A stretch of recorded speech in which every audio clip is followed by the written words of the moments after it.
What is up, guys? Welcome back to the channel. So today in this video we're going to talk about 9 mega cap stocks in this video. But before we get started, please hit that thumbs up button. That is greatly appreciated and that really helps out with YouTube algorithm. And if you are new to this channel, consider subscribing. And now let's get right into it, guys. Welcome back, everybody. So what a day in the market. We got the CPI harder than expected and nothing really happened.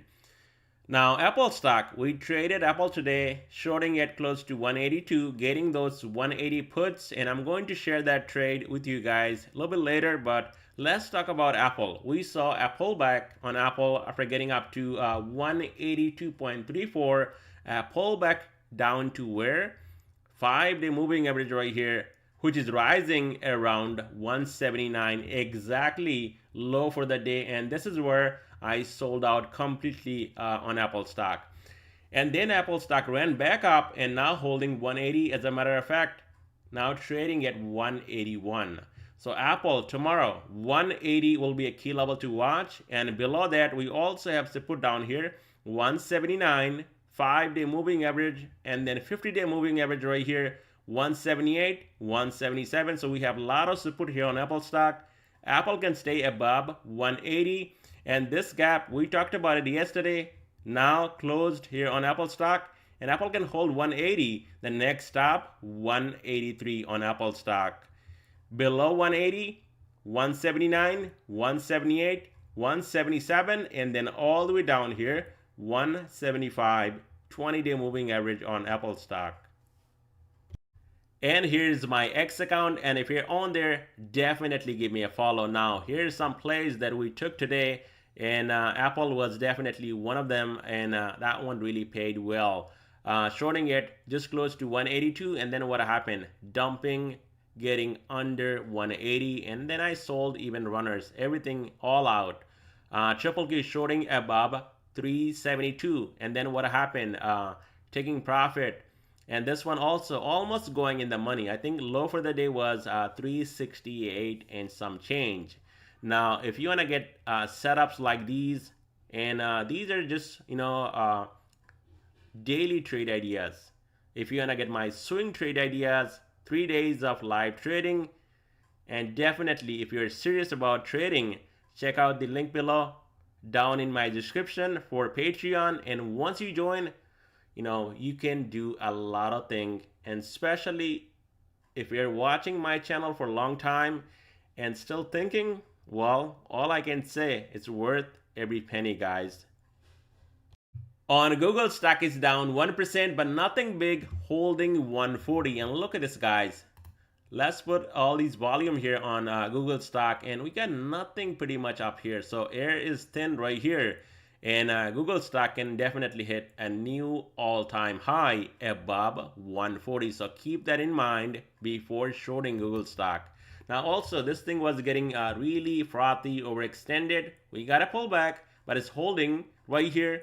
5-day moving average on this daily chart, 140, and below that we also have support around 137 to 138, and then the support down here, 135. Google can continue above 140, maybe some consolidation, then definitely the next stop, Google heading higher up to 145 to even 150. On Amazon stock, it's up 0.38%, and Amazon getting up to 134.45 and getting rejected, not even fully closing this gap on top, just under 136, getting rejected by this 50-day moving average right here, 134.45, and now trading above 130. So Amazon, you gotta watch this to put down here, guys, 130, because if that gives up, we could be coming right back down to 127.85 and then 126, a big level of support on Amazon.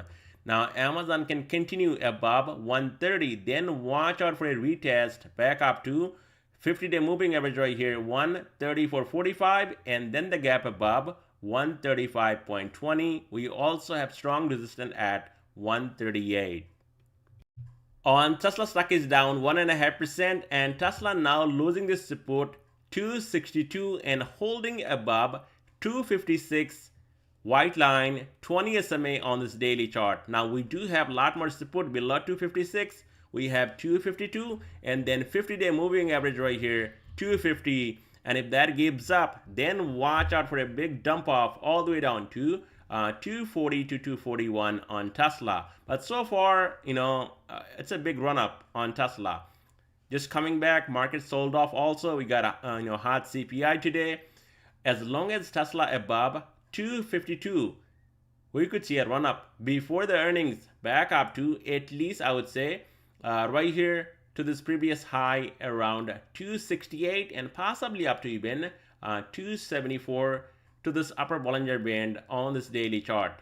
But also you got to be careful, knowing that we got earnings coming next week on Tesla, and I think that's on Tuesday, I believe. And Tesla needs to stay above at least 252, and if that gives up, Tesla coming down here around 241, and then there could be more downside. So I would say stay away from Tesla until the earnings, and then you can play depending on earnings. If the earnings are good, yes, you can play to the upside, or if the earnings are bad, you can play to the downside. We do have a gap down here also at 217.58 on Tesla.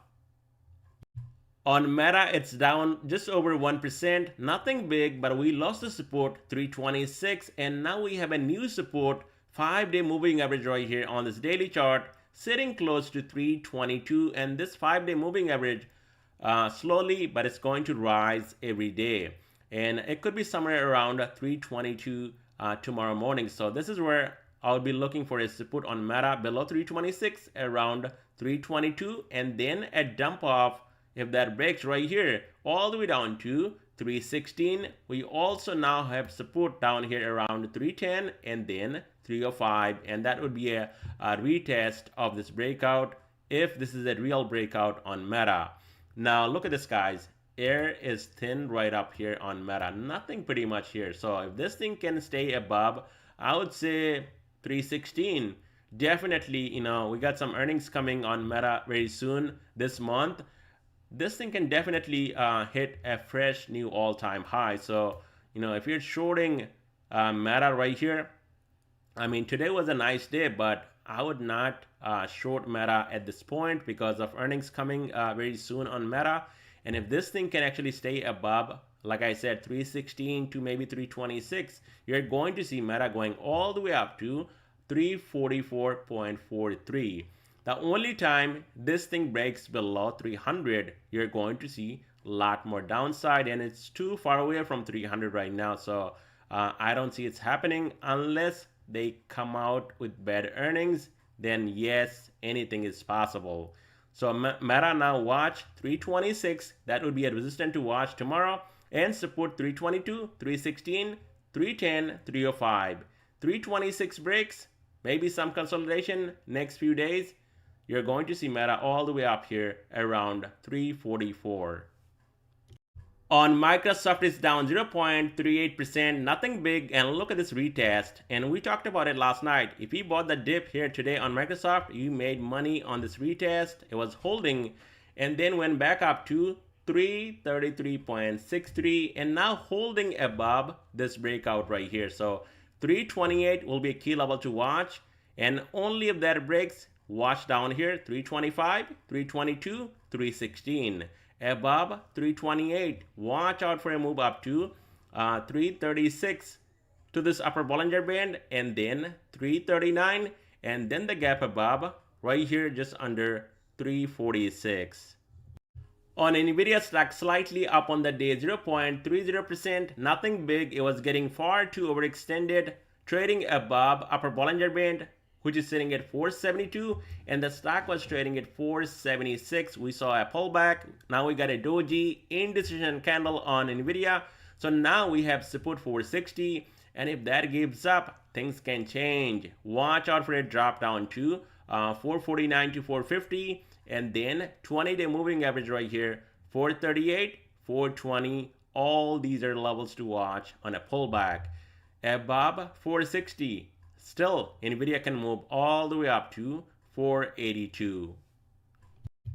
So Netflix again down on the day 1.29%, and this thing cannot move higher, and now it's getting really oversold, trading below lower Bollinger Band. We also have earnings coming next week, so something has to give, something has to break, something is going to happen here on Netflix. And I think this gap not too far away, guys, 341.38. So we could see this gap getting filled with the earnings or before earnings, and then I think we could see a move back up to the upside here on the stock. Now I bought some shares today, only a small amount, and I think if this thing drops down to 341 or even below that, then after earnings I'll be adding some more into my position. I'm not buying any calls, anything right now because of earnings, but even a small position on Netflix costs a lot of money, because look at the stock, 361 a piece.